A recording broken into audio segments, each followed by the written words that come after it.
Bonjour à tous et bienvenue dans Anti-Sèche, la vidéo de conseils en sculpture et modelage destinée aux débutants qui mettra aujourd'hui en lumière la manière de faire une bouche. Alors oui, je sais, vous vous dites sans doute que faire un cours sur comment faire une bouche en argile c'est un peu inutile et que faire une bouche, a priori ça n'a pas l'air très compliqué. Eh bien, laissez-moi vous dire que vous avez tout faux. Après quelques années en atelier d'art parmi d'autres élèves, j'ai dû me rendre à l'évidence que la bouche est probablement ce que les gens savent le moins bien recréer, et d'autant plus quand il s'agit d'en faire une sur des sculptures de la taille de figurines. Faire une bouche, ça n'a toutefois rien de compliqué, surtout quand on a compris certaines astuces, mais également comment s'articulent les lèvres. Car avouez-le, s'il est vrai que tous les êtres vivants ont une bouche et qu'au niveau humain, on en voit quasiment tous les jours, que ce soit au niveau de sa famille, dans la rue, dans les journaux, dans les films, etc., je suis prête à parier que la majorité d'entre vous n'a jamais vraiment regardé à quoi ressemblait une bouche de près, dans le détail. Une bouche, c'est quoi ? Pour simplifier, une bouche c'est composé d'une paire de lèvres à l'extérieur et c'est divisé à l'intérieur en deux parties. Le vestibule, situé entre les gencives et la partie joue-lèvres, et la cavité buccale, séparée par une rangée de dents. Jusque-là, c'est vrai, rien de très compliqué. Comment sculpter une bouche fermée ?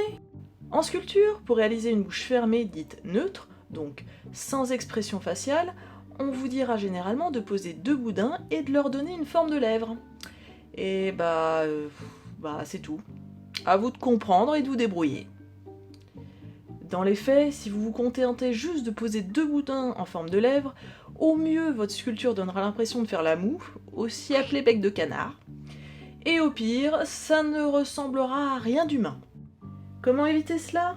Rappelez-vous toujours que le meilleur moyen de recréer quelque chose, que ce soit en sculpture ou en dessin, c'est d'abord d'observer. De fait, une bouche fermée, ça ressemble à ça. De face, ça paraît plat, mais évidemment ça ne l'est pas. De profil, comme du dessous, la bouche forme en effet un dôme, caractérisé au-dessus de la lèvre supérieure et sous le nez, par une cavité que l'on appelle le philtrum, adjoint des crêtes filtrales de chaque côté. Chacune des lèvres ont également une forme distincte. De profil, la lèvre supérieure se forme par le dessous et est avancée par rapport à la lèvre inférieure. Alors évidemment, ça, c'est la théorie, parce qu'en pratique, il existe aussi des gens qui ont la lèvre inférieure avancée par rapport à la lèvre supérieure. Un peu comme celle des orques. Enfin bref, ça existe, mais naturellement, ce sont des cas à part.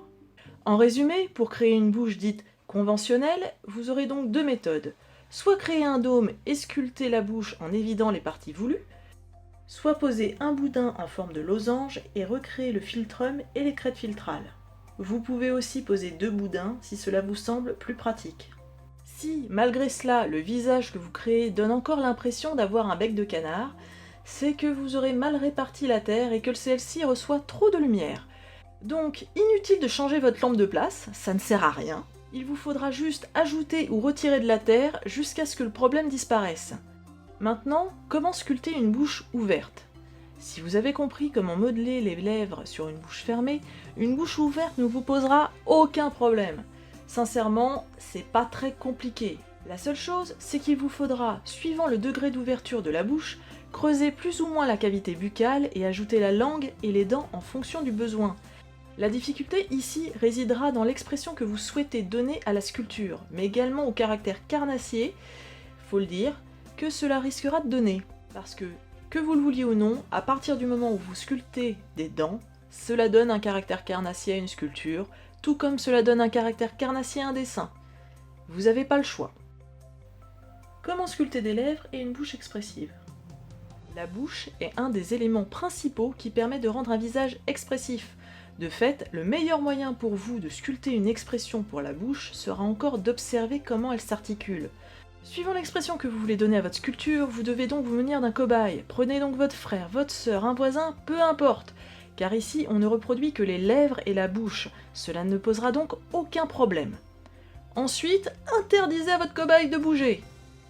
Et prenez au moins 3 photos, une centrale et une de chaque profil. Il faudra répéter l'opération à chaque fois que vous voudrez modeler une expression particulière, et surtout si vous débutez dans la sculpture.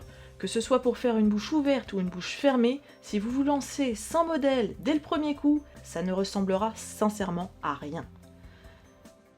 Voilà, ce sera tout pour aujourd'hui. J'espère que cela aura pu vous aider à mieux comprendre le fonctionnement d'une bouche et comment le reproduire en sculpture. Sur ce, n'hésitez pas à vous abonner, que ce soit sur YouTube, sur Facebook ou sur DeviantArt, et dans tous les cas, n'oubliez pas que pour toutes les sculptures sans modèle vivant, la clé c'est d'observer, de photographier, puis de sculpter.